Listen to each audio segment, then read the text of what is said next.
What's going on, guys? Welcome back to Mike Foster Outdoors. Um, Today I was wanting to talk about a few knots with you. Um, there's pretty much about 4 or 5 knots that I use that covers everything. Um, but today we're going to be talking about a snell knot, and it's pretty easy to tie. There's just a couple things you got to make sure you do. Um, and the snell knot is a must-have, in my opinion, when you're flipping heavy grass or matted vegetation or something. When on the hook set, the hook will actually flip up and penetrate. Most of the time, the hook is through the top of the mouth, and a lot better hookup ratio and landing percent out of that heavy vegetation. Also, sometimes I've thrown it like flipping buckbrush down at Kentucky Lake or something when the water's up a little bit. It helps you to get that fish stuck better so you can get them out of that heavy cover wherever it may be. So I got a 10-aught catfish circle hook here that I found, so hopefully it helps you guys see a little bit better. I got this heavier rope here to show you the knot. So the first thing and most important thing, or one of the key things, is when you start to tie it on, you want to go through this side of the hook. So get yourself a decent amount through here. I gotta use a little bit more because this, like I said, this little bit string here I'm using is a little bit thicker. So then you just bring it straight down with the hook shank. And this is normally be a straight shank flipping hook, which I have one rigged up already. I'll show you here in a minute about how that hook flips forward. So then what you do is you come back and make a loop. Pinch your line right here, you come back and make a loop, and then you just wrap it 2, 3, 4, 5, 6. You can go 6 or 7. I mean, it's not going to hurt to go more. So now you've got all your times wrapped around. So now you're holding on to this little loop right here on the back, and you want to take your tag in. If you can see right there, I don't know how well you guys can see that, a little bit awkward, and just pull it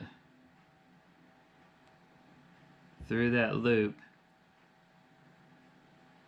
and now you can start cinching your knot up on the hook up here closer to your line tie.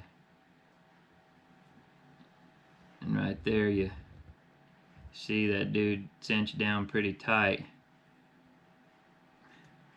And then you can clip your tag in off however you may want to do it.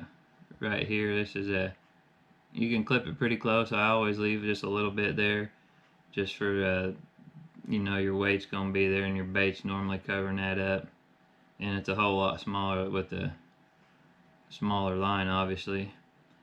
But if you can see how that knot is, and that thing is strong, it ain't going anywhere. So once you get it snugged up, there's a backside of it. You can see how uniform all your wraps kind of push up together there once you start cinching your knot down.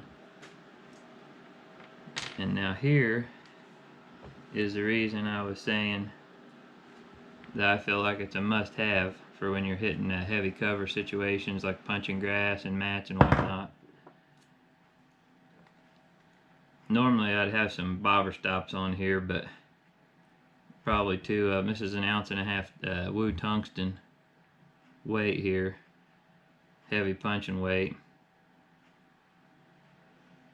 So as you can see there, as soon as I start putting pressure on that line, that hook, roof of the mouth, and that will button up a fish much better than if you were using like a standard polymer knot or San Diego jam knot or something along those lines, because they don't make your hook flip up like that. And I know guys that use those knots, and I mean, they boat plenty of fish.